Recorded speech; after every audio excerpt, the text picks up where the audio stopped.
बिस्मिल्लाहिर्रहमानिर्रहीम। अस्सलाम वालेकुम। मैं हूं बिशारत राजा शहरदार से एक और वीलॉग के साथ आपकी खिदमत में हाज़िर। नाज़रीन, आज 21 फरवरी है।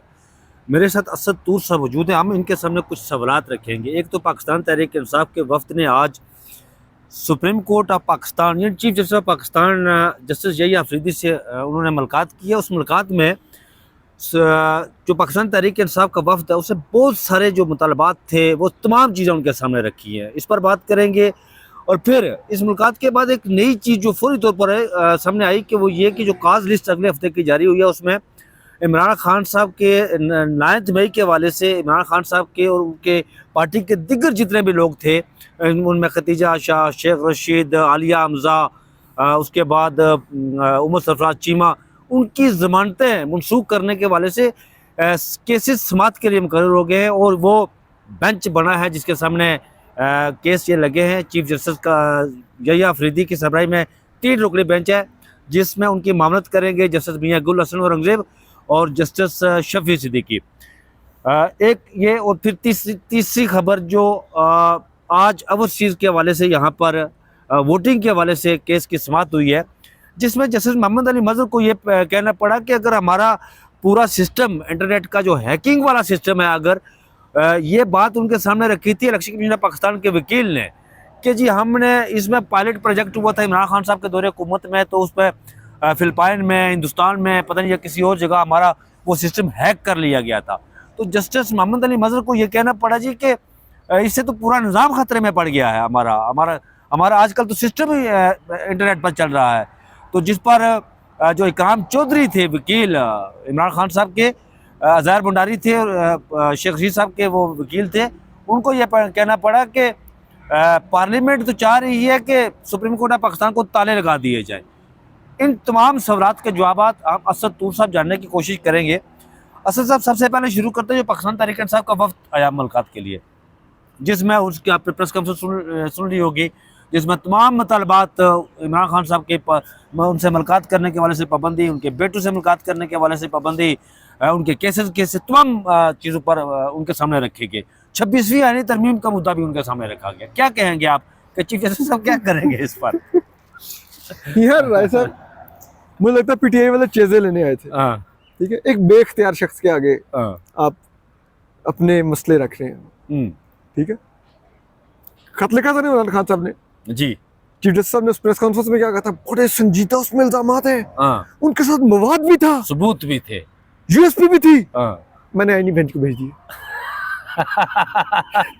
ठीक है, तो अभी उन्होंने कहा कि जनाब वो बुशरा बीबी की मुलाकात नहीं होने देते, इमरान खान साहब के साथ जेल में ये सलूक करते हैं, हमारी जमानतों पे ये करते हैं, केसेस के साथ ये करते हैं, जेल में यूं ट्रायल होते हैं, इलेक्शन में ये हुआ है, सब कुछ उन्होंने कहा होगा। हाँ, सब कुछ कहा। ठीक है, चीफ साहब ने बड़े इनहमाक से सुना होगा। ये मुझे पूरा यकीन है, सुना उन्होंने पूरी संजीदगी तवज्जो के साथ। उन्होंने 2 कप चाय भी उधर खत्म कर दी होगी साथ साथ। सारी बातें बोले तो नहीं होंगे ना, क्योंकि वो तो अपनी ओपिनियन नहीं दे सकते थे।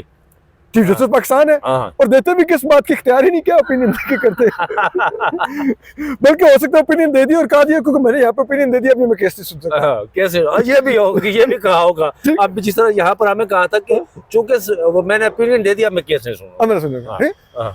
तो एक बेख्तियार शख्स के सामने पीटीआई के लोग अपनी बातें करके चले गए। वज़ीर आज़म साहब भी मिले थे। ठीक है, वज़ीर आज़म का क्या होगा यार, वो भी एक बेख्तियार शख्स। 2 बेख्तियार शख्स आमने सामने बैठे होंगे, एक दूसरे पे खूब हंसे होंगे। ठीक है, क्या होगा यार, 25-25 28 लाख तनख्वाह जेब में डाल रहे हैं, करोड़ों का प्रोटोकॉल एंजॉय कर रहे हैं, अरबों की रात हमारे पर लग रही है।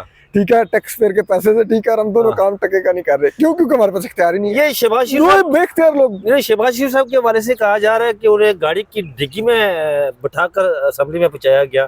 ये बात दुरुस्त है? सच्ची बात है, मेरे इल्म में नहीं है। तो लेकिन यार शहबाज शरीफ साहब गाड़ी की डिक्की में है या गाड़ी में बैठ के हैं, इख्तियार पास को नहीं तो क्या यार, आपकी क्या हैसियत होती है? तो जब आप एक खिलौना हो ना किसी और का। नहीं, मैं यहाँ सवाल में आप अख्तियार की बात कर रहे हैं। देखे जो अब देखे शहबाज शरीफ साहब का तो बड़ापन तो है ना, किसी पुलिस का अफजा कर रहे होते हैं तो उसका credit chief of army staff को दे रहे होते हैं कि ये उसका क्रेडिट उनको जाता है।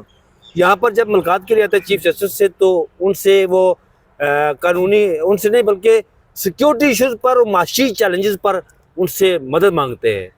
तो फिर देखे ना, हो सकता है अपने इंतखाब का क्रेडिट भी देते हैं उनको, लेकिन चीज़ ये है कि जो हालात यहाँ पे हैं कि वो चीफ जस्टिस पाकिस्तान से माशी और सिक्योरिटी मामला डिस्कस करते रहे। भाई ये क्या सिक्योरिटी के एक्सपर्ट हैं?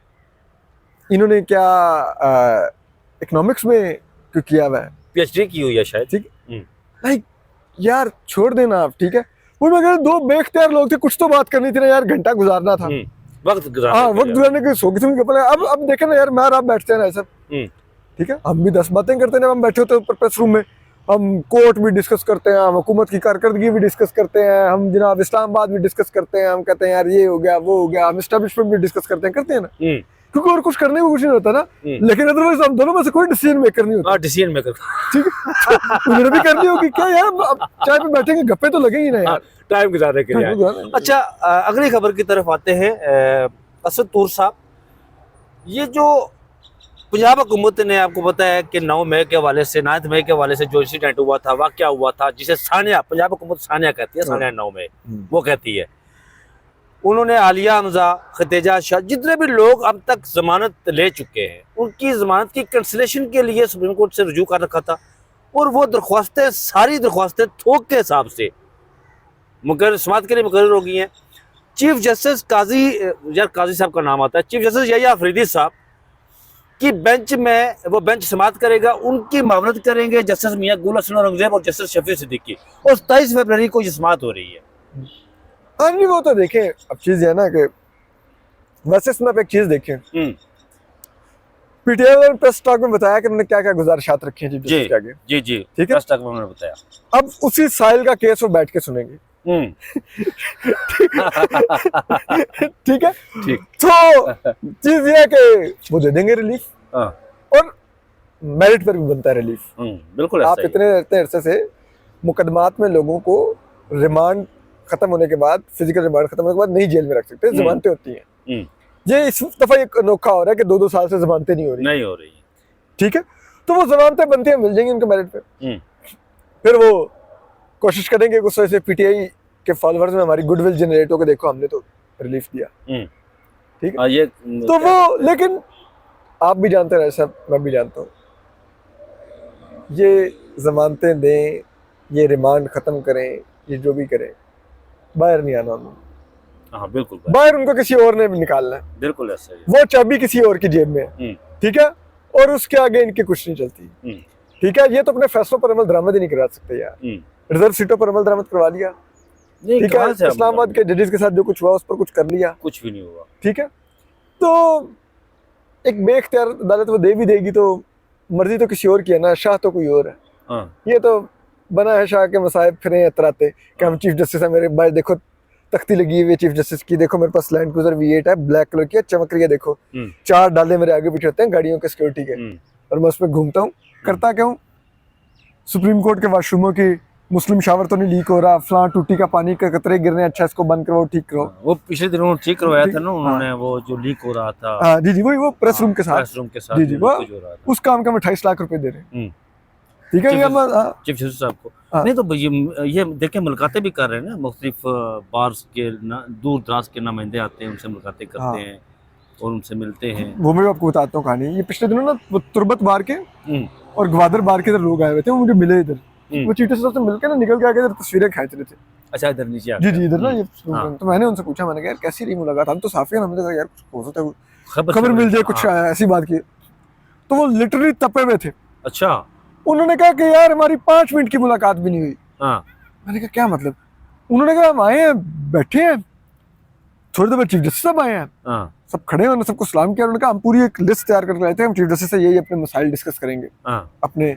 तो कहते हैं वो आके बैठे हैं, उन्होंने कहा मुझे बड़ी खुशी हुई, आप लोग इतनी दूर से इस्लामाबाद आए हैं, तुर्बत से, हाँ, तो आप लोग चाय शाय पिए। और मैंने, कहते हैं उन्होंने अपने स्टाफ की तरफ इशारा किया, उन्होंने कहा मैंने इनको कह दिया, इन्होंने ना आपके लिए मरी का ट्रिप अरेंज कर दिया। अच्छा, आप लोग जाए मरी घूम के आए, बड़ा देखें इधर ही वो। तो उनमें से एक वकील से तब के कहते हैं मैं तो पढ़े इस्लामाबाद में हूँ, मैंने मरी देख के क्या करना था, मरी भेज रहे हैं। तो वो अख्तियार तो इनका है, मरी शरी भेज सकते हैं ना, हाँ, मरी भेजने का अख्तियार है, नहीं तो वो घूमने फिरने वकीलों को मरी भेज दिया, इधर वॉशरूम की टूटियां ठीक करवा दी, ठीक है।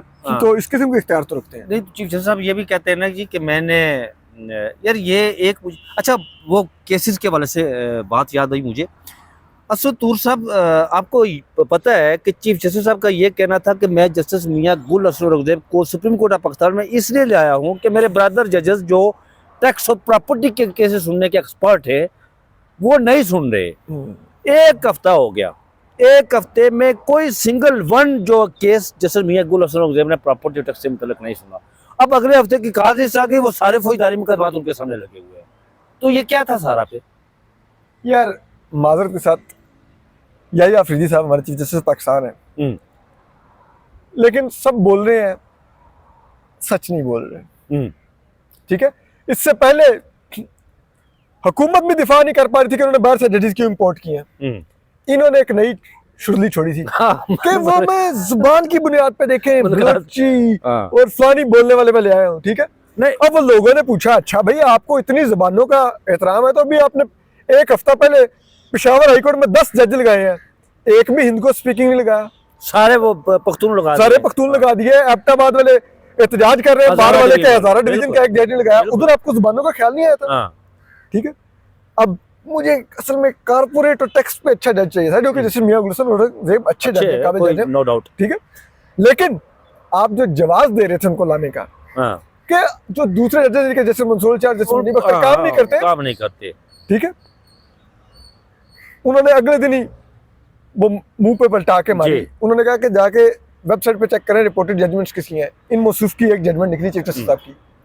ठीक है, उनकी जजमेंट से वेबसाइट बढ़ी हुई है जिसमें मंसूर चार जैसे तो यार जैसे यही अफरीदी तो माजी का उनका सामने है। उनका तो हमेशा से जब अहम केसेस होते हैं तो ये कोई उसमें ना इत्तेफाक करते हैं ना इख्तलाफ करते हैं, अपनी अलग से एक वो पतली गली निकालते हैं, वहां से ये जूते उठाए बगल में लिए और निकल जाते हैं। इनका माजी ऐसा है ना। अच्छा असद तूर साहब, एक केस लगा हुआ था आज आईनी बेंच के सामने, वो था जो ओवरसीज के वोट का हक देने के हवाले से, जिस पर इमरान खान साहब काम कर रहे थे। वो EVM इलेक्ट्रिक वोटिंग मशीन के हवाले से इलेक्शन कमीशन पाकिस्तान के जो वकील है ना, उन्होंने बड़ी ज़बरदस्त मुखालफत की आईनी बेंच के सामने। उन्होंने कहा जी कि ये पूरा निज़ाम ख़तरे में, नहीं हैकिंग होती है जी, ये फिलिपाइन के अंदर, हिंदुस्तान के अंदर, पता नहीं फलां मुल्क के अंदर। तो जैसे अमीनुद्दीन जो बेंच के सरबराह थे, उन्होंने ये कहा जी कि इलेक्शन कमीशन पाकिस्तान के वकील से, नहीं इलेक्शन कमीशन पाकिस्तान नादरा से कहा जी कि आप 2 हफ्तों के अंदर हमें रिपोर्ट दें कि आपने क्या काम किया इस पर। लेकिन जस्टिस मोहम्मद अली मजहर ने बड़ा सीरियस किस्म के सवाल उठाए यार, कि अगर ये इस तरह का सिस्टम है तो फिर हमारा पूरा निज़ाम खतरे में है ना। दुनिया जदीद टेक्नोलॉजी की तरफ जा रही है तो हम कहाँ जा रहे हैं? इस पर क्या कहेंगे आप? ये क्या मतलब? यार देखें, मतलब कितना शर्मनाक है। इलेक्शन कमीशन ऑफ पाकिस्तान बजाय अपने काम में शफाफियत लाने और जिद्दत लाने की, वो उसकी मुखालफत कर रहा है। वो कह रहा है कि नहीं, हम तो जिस दौर में जिंदा है ना उसी में रहना है, पत्थर के दौर में। ठीक है, वो कहते हैं अगर हम गारों के दौर में पैदा हुए हैं तो हमने गारों के दौर में जिंदा रहना है, हमने नहीं कोशिश करनी आगे निकल के आने की। ठीक है, तो और ये अब जो पूरी दुनिया में जो बाकायदा एक इनकलाब आ चुका है इंफॉर्मेशन टेक्नोलॉजी का।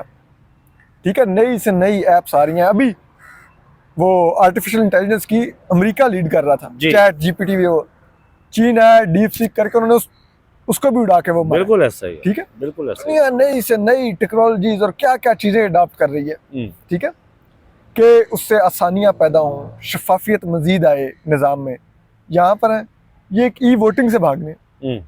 ठीक है, तो इतना अफसोस होता है। ठीक है, ये रियासत है, वैसे दुनिया की सबसे बड़ी जमहूरियत जिसका बारे में कहा जाता है, हिंदुस्तान के बारे में कहा जाता है ना, वहाँ तो वोटिंग ही होती है जी।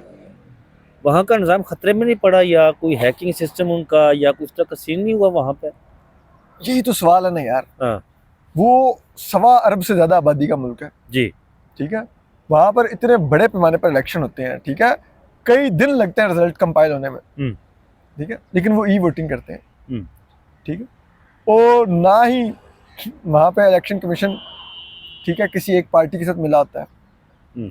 ठीक है, पूरा बाख्तियार इलेक्शन कमीशन होता है।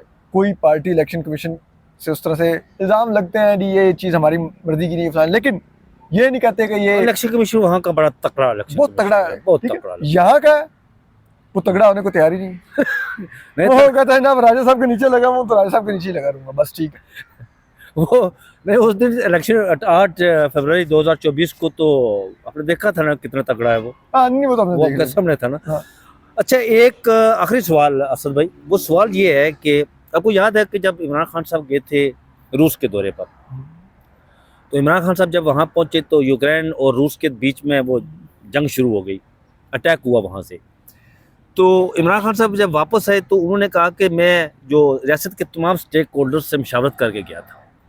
बाद में आपको पता है जनरल बाजवा ने कहा था जी कि नहीं, उसने हमसे मशावरत नहीं की।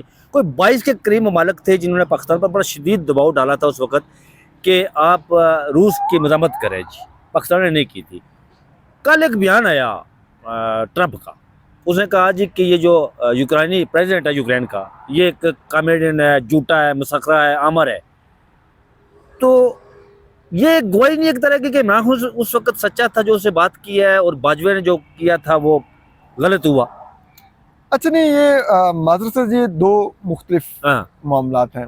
जो ट्रंप हैं उनको आपको उस नज़र से देखना चाहिए कि जो इमरान खान ने किया है हाँ यूक्रेन वाले मामले में। ट्रंप एक मुख्तलिफ पॉलिसी रखते हैं और उनकी उस पॉलिसी से यूरोप में भी बहुत तहफ़्फ़ुज़ात हैं। इनफैक्ट अमेरिका के अलावा तमाम ममालिक के इस वक्त ट्रंप की पॉलिसी पर तहफ़्फ़ुज़ात हैं जी। ठीक है। तो इस वजह से हम उसको इमरान खान साहब के पैराए में तो नहीं देख सकते, लेकिन हाँ मैं ये ज़रूर समझता हूँ कि उस वक्त जो इमरान खान साहब गए थे वो मुकम्मल तौर पे उस वक्त की मिलिट्री इस्टेब्लिशमेंट की तायद से गए थे। बाद में बिलावल ने भी उसकी हमायत की थी जी। तो वो अब ये बड़ा अफसोसनाक होता है कि जब आपने अपना इलेक्टेड वज़ीर-ए-आज़म बस के नीचे देना हो तो आपके वो तो खुद चला गया था, हम तो जिम्मेदार नहीं है। बाजवा ने बताया आपको, जनरल बाजवा ने एनडीयू में बैठकर ये कहा था।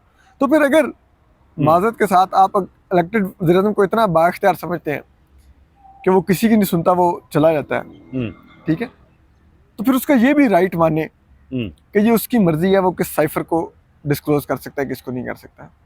यार चीफ एग्जीक्यूटिव तो स्टेट नहीं कर सकता तो कौन कर सकता है, ठीक है। आप कहते हैं कि नहीं जी इसे साइफर डिकोड किया तो ये जुर्म कर दिया, ये ऑफिशियल सीक्रेट एक्ट लगेगा उसके ऊपर। खुदा का खौफ करना यार, चीफ एग्जीक्यूटिव से ज्यादा ऑफिशियल सीक्रेट एक्ट कौन है। बिल्कुल। और फिर बिलखसूस जब वो कैबिनेट में जाता है, वो मंजूर हो जाता है, तो इसमें ऐसी कोई बात नहीं। ये तो यहाँ पर लेकिन हमारे कुछ दोस्त हैं ना, अब दोस्त ही कह सकते हैं, जो पहले सैफर वाले मामले पर कहते थे कि इमरान खान सैफर में बढ़ जाएगा, ये होगा वो होगा, और आजकल GHQ वो हमला केस में वो रतबुल लिसान रहते हैं सुबह से लेकर रात तक। नहीं नहीं, बहुत कुछ होने वाला है जी। और इमरान खान, बहुत शुक्रिया सतूर साहब। सतूर साहब ने सारी कहानी आपके सामने रखी है, जो सवालात मैंने इनके सामने रखे हैं, इनके जवाब इन्होंने आपको बड़ी तसल्ली से दिए हैं। मुझे और सतूर साहब को इजाज़त दीजिए, अपना बहुत सा ख्याल रखिएगा। अल्लाह हाफिज़।